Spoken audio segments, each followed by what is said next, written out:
There you are, Gemini, just in time for your Gemini July 2021 reading and forecast. Hi, I'm Nigel Saint James. For those of you who are just stopping by for the first time, and for the subscribers, great love and affection to you as always. I always look forward to seeing you, and I send you good energy during the month as well, because I do appreciate the fact that you take the time out of your busy days to have a look at what I do, and which I enjoy doing for you.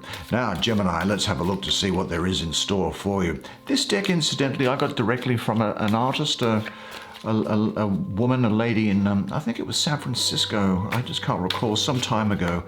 I just did a meditation over it myself, and it's working really well. So I'm going to draw 5 cards now because that's all we need. So let's see what the first one is. The Queen of Swords. Oh, there you go, there, Queen of Swords. There's the 5 of Staves. Oh, interesting. Queen of Swords. Gee, if I was 30 years younger, I'd probably have a tilt at you, Queen of Swords. Let's have a look here. Oh, there's the Justice card, Major Arcana number 8, I assume. Let's have a look and see what this is. 3 of Swords. Quite interesting, and I won't say abstract. I think you're going to quite enjoy the artwork on this, really. I think it's quite an interesting deck. And there is the 6 of Discs. What a lovely variation of suits and themes and things going on. Come and sit down next to me. We'll have a good close look at these cards together while I do the reading for you. All right, now can you see those? Very, very good set of cards here for you. Incidentally, if you would like a private reading with me from anywhere in the world, just check out the information that's in the description box below, and you can see how easy it is for that to happen. But have a look at the website in any event, because I think you'll find a lot of interesting information that's there. Now, I'm going to look at this card here first, the Queen of Swords. Gee, what have you got to tell me, my darling? What do you see when you see the Queen of Swords? Well, I see someone, the Queen of Swords, as a fully grown adult who is far more powerful and effective in her power than either the prince or the princess of the suit. Her defining quality is her independence, which she defends fiercely and values above all things. She, to me anyway, seems to be a bit cold, because she knows herself to be in so many respects immune to need and desire, because she already has everything. In many ways, her only desire is for herself. Looked at another way, her desire to share her glut of blessings with the world, a desire which I don't think has yet taken the shape of interest in the lives of other people, only a feeling of emptiness where this interest ought to be. Well, I think that makes her really sad. The Queen is proud, but bewildered by the look of her here. Self-worth is not confidence. She thinks well of herself and her abilities, as well as her ability to give, but she finds no one who recognizes her in the world outside. Her dream of herself does not match how others see her. That's the feeling I'm getting here. And she withdraws, I think, confused and hurt, far beneath her skin and into her internal landscape where no one can ever find her. Well, she is the Queen of Thrones of Air. And I'm getting a lot of Libra around here and a lot of Virgo, so those people could be important to you. Now, that Libra that I'm getting a feeling of here, that also attaches her, I think, to this card which is in the center here, Justice, by the way. Now, This is all about making clear decisions for you this month, based on fact and fairness. Similar, I think, to the Queen of Swords herself. Now, what is she also? I think she is a woman who is obviously graceful, very perceptive, a keen observer, a subtle interpreter, an intense individualist. She is confident and gracious. Now, esoterically, she's the watery part of air, and she's about cutting through old masks and roles and obtaining clarity, being rational, intellectual, logical, and objective. This is what you should be here. I think people like her can acquire intense love and devotion from the most unexpected quarters. I think she also has an energy which is asking you to set aside your masks. Renouncing the security offered by playing familiar roles means the voluntary giving up of habitual defense mechanisms. By using the suit of swords and her penetrating insight, you come to recognize that the masks you wear not only protect and camouflage, but they also separate you from yourself and from others. The energetic cutting through of your masks liberates you, and I think she leads you out of clouds and into clarity and openness. So this is a time, I think, for you to use your intellect to make an unbiased decision about a situation. Now, compassion and empathy may distract you, but you must go with your head at this time and not with your heart. It's not a time to beat around the bush about a situation, but rather it is a time to decide and to act. So really do cut through those old patterns and masks and have the courage of your convictions and move forward. I think that you are now in the process of separating yourself more and more from old roles and behavior patterns. Now, this may bring painful experiences with it, but it's worth it. The clarity you gain frees you. Which are the roles you most easily and most often hide behind? Are you ready to drop them? Observe yourself in different roles. Some you will continue to play, but now with more awareness. You will play them until you no longer identify yourself with them, and say this to yourself: my only duty in life is to remain true to myself. Well, what shall we do next? Is that her again down here? I think it is, so why don't we have a look at this card? Here we are, the Three of Swords. There's that beautiful black hair that's there as well. Well, as if time is running more slowly, the Queen of Swords almost floats above the three swords that are there. They're about to pierce her, facing the pain of her death calmly. The swords are aimed at her forehead, her mouth, and her heart, a more complete depiction of mental anguish, and one that includes a crisis of identity along with the more common symbols of disillusionment and heartbreak, can hardly be seen than is here in this card here.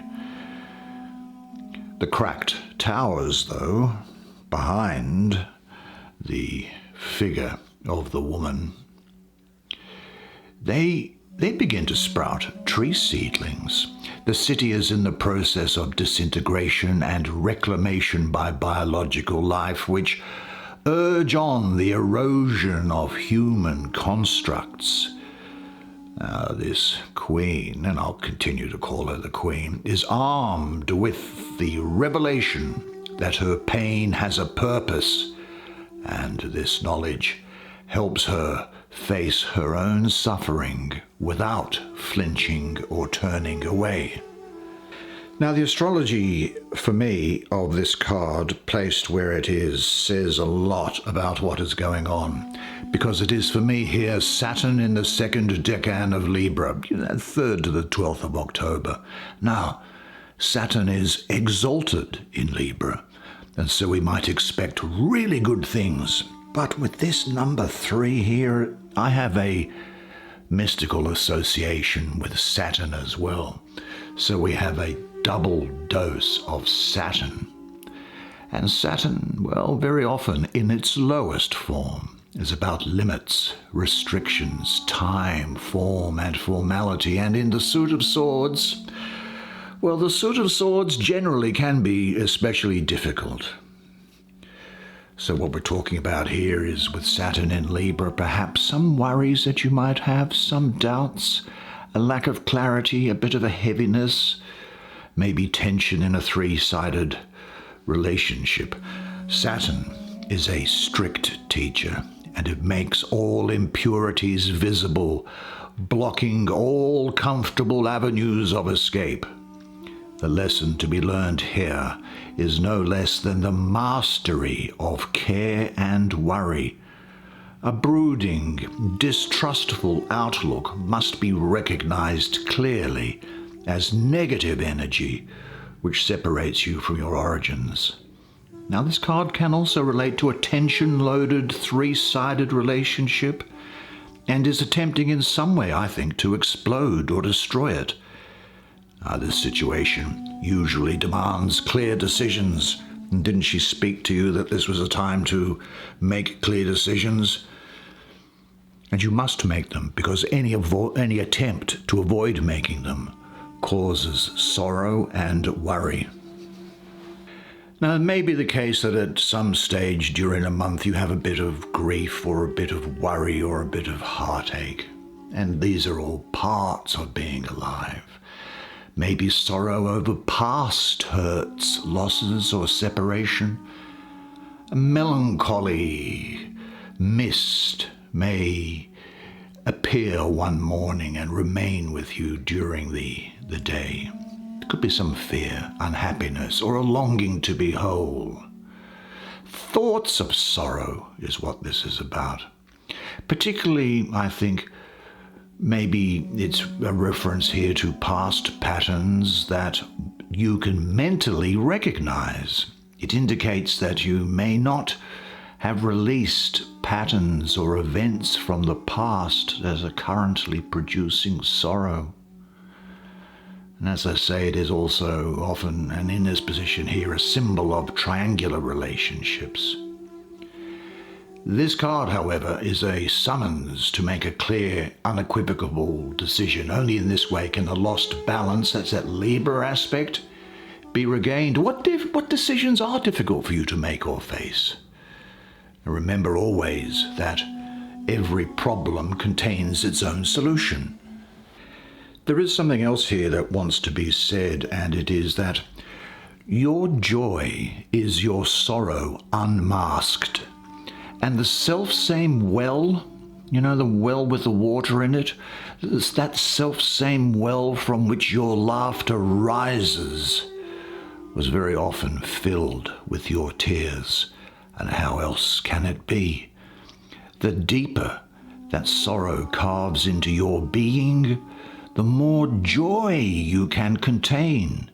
Isn't the glass that holds your wine the very glass that was burned in the glazier's oven? And isn't the cello that soothes your spirit the very wood that was hollowed with knives? When you are joyful, look deep into your heart, and you will find that it is only that which has given you sorrow that is giving you joy. And when you are sorrowful, look again in your heart, and you shall see that in truth you are weeping for that which has been your delight. Now, some people say that joy is greater than sorrow, and other people say no, sorrow is the greater. But I'm telling you that they are inseparable. They are two sides of the one coin. Together they come. And when one is sitting alone with you at your dining table in the kitchen, remember that the other is asleep on the couch, ready to come in when it wakes up. Now, seeing that we were talking about Saturn, as he appeared in that card there, I might have a look at Saturn again, because Saturn is making an appearance, it seems, in this position for this card. Let's look at it. Here is a person that, well, seems to be fighting with these staves, fighting with the branches. This is Saturn in the first decan of Leo, the 23rd of July to the 2nd of August. Well, look, Saturn and Leo, really, they have a difficulty with each other, to be frank, because Leo wants to be creative and express itself, while Saturn is cold and dense and, as we discussed earlier, wants to set boundaries and limits. Now, there's 5 here. That has an association mystically with me, with the planet of Mars, the fiery planet of Mars. And staves is the suit of fire as well, so we have fire and fire. And Leo is a fire sign.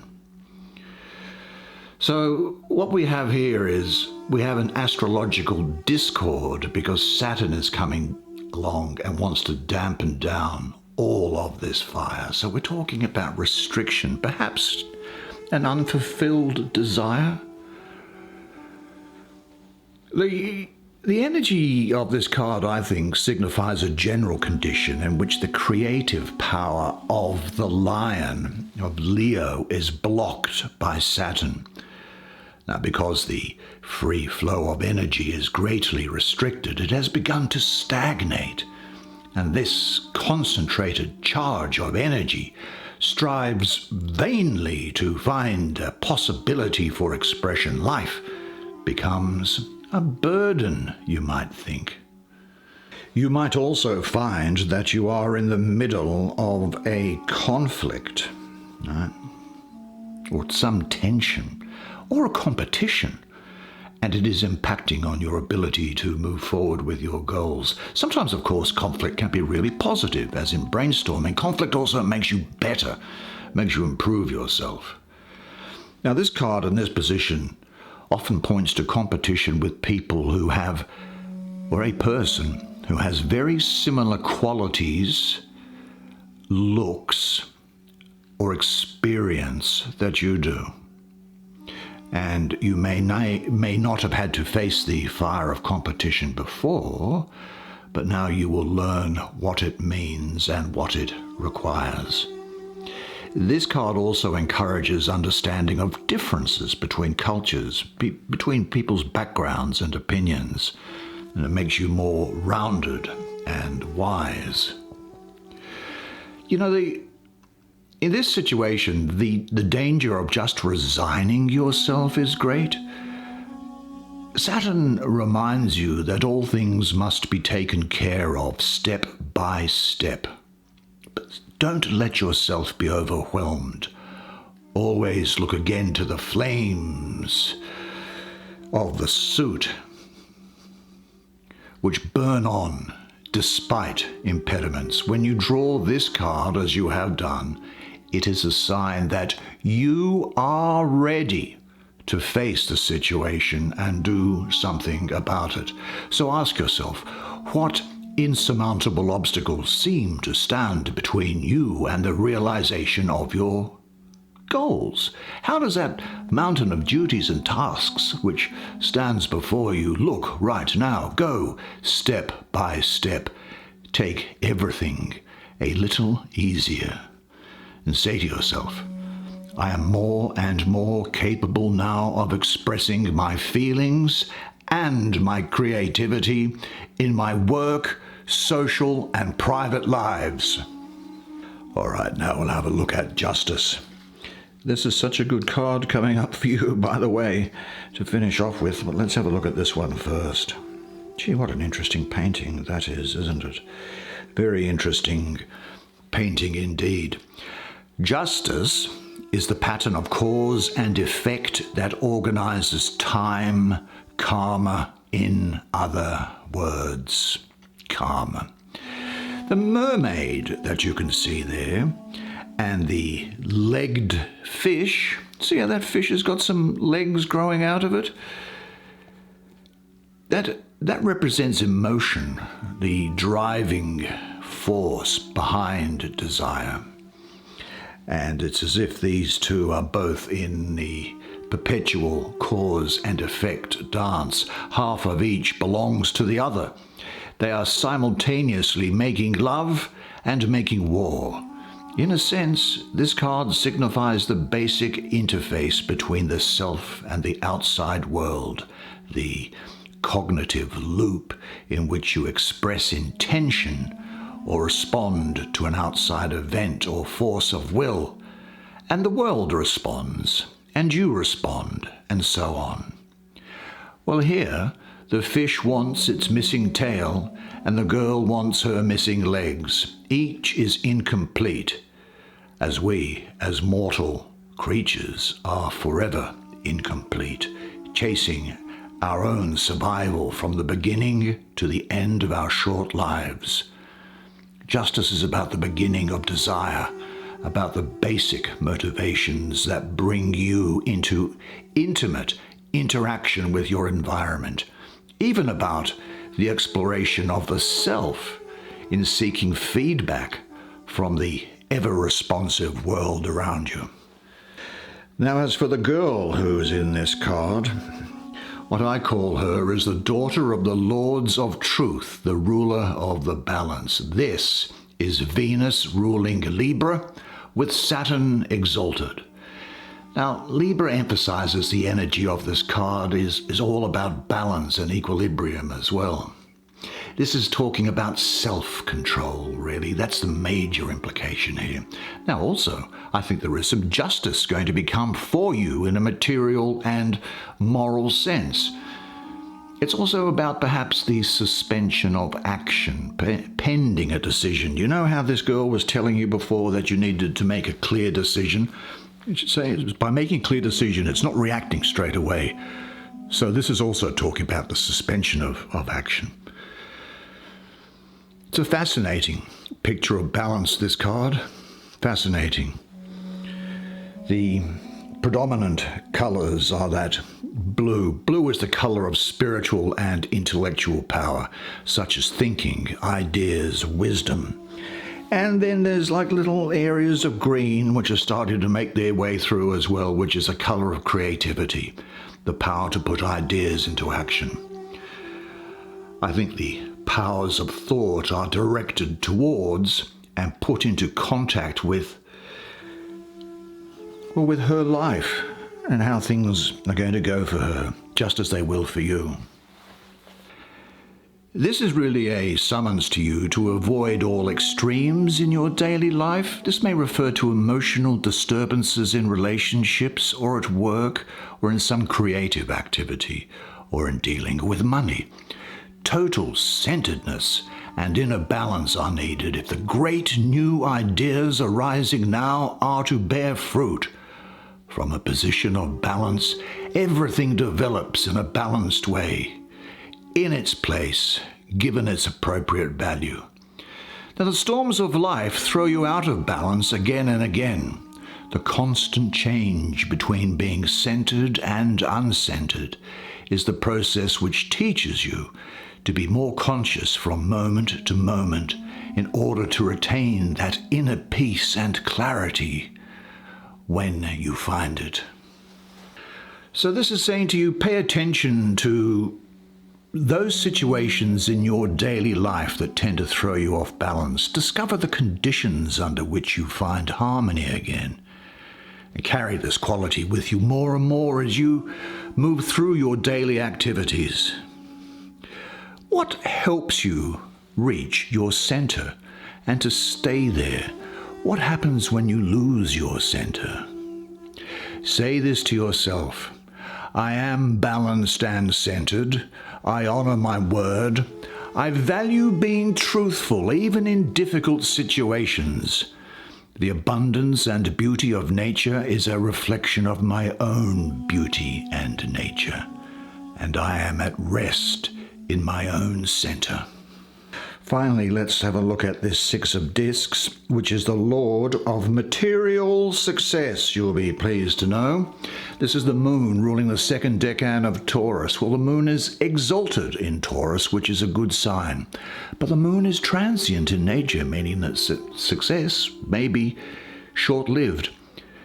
The moon likes nurturing and comfort, and Taurus likes material things, so they are well suited together for bringing about material success. This is about the external manifestation of the inner success and transformation. There really is a great energy for you to have successful completion of things in your life at the moment.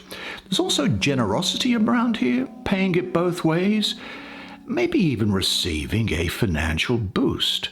There's the grant of a scholarship for those who are interested in pursuing a study, and for those making application to the welfare system, I think the application will be well received. Yes, very much the idea of material success and a sense of financial prosperity. That is, you feeling better about your finances. The opportunity perhaps to be involved in a profitable adventure. It's a reminder for you to remember the success in your life and to build on these. Certainly, there is going to be a desire for success. And the advice in that respect is for you to be willing to take risks, to be committed, to trust your intuition. Be open to your success. It is no less than a gift you can learn to accept thankfully and humbly. Real success only comes once you have learned to serve. Success under these conditions enriches all the levels of your being. What does success mean for you at the moment? Visualize it as precisely as possible, what your success looks like, and say to yourself, my self-acceptance and self-confidence are the keys to real success. Fantastic set of cards for you, and they deserve to be. Well, that's the way it is for you this month. Gee, I'm a bit exhausted after that. I don't know how you feel. That was great. I really, it's kind of draining though, isn't it, this business? I really enjoyed doing that for you, and I'm glad that you were able to participate along with me. It's been great to do it with you, and I'm looking forward to more in the future. But until that time, remember this, and remember one thing only, and it is that you are a legend. And I look forward to seeing you again next month. Until then, it's bye for now.